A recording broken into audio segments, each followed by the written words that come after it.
At the end of every 7 years you must cancel debts. This is how it is to be done. Every creditor shall cancel the loan he has made to his fellow Israelite. He shall not require payment from his fellow Israelite or brother, because the Lord's time for canceling debts has been proclaimed. You may require payment from a foreigner, but you must cancel any debt your brother owes you. However, there should be no poor among you, for in the land the Lord your God is giving you to possess as your inheritance, He will richly bless you. If only you fully obey the Lord your God and are careful to follow all these commands I am giving you today.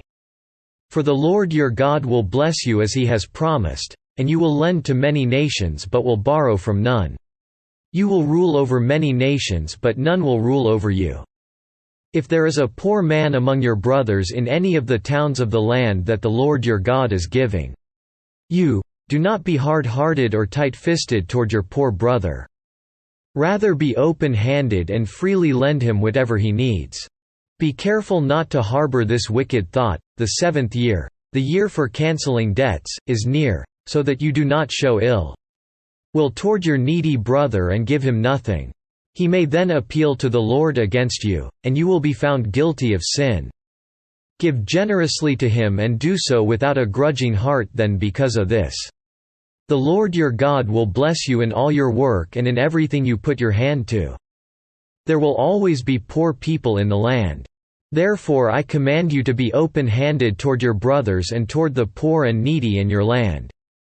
If a fellow Hebrew, a man or a woman, sells himself to you and serves you 6 years, in the 7th year you must let him go free. And when you release him, do not send him away empty-handed.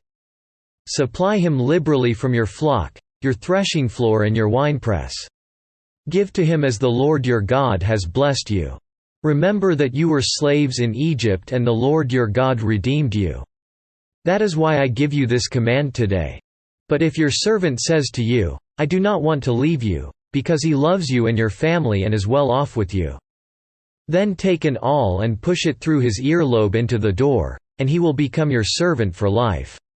Do the same for your maidservant.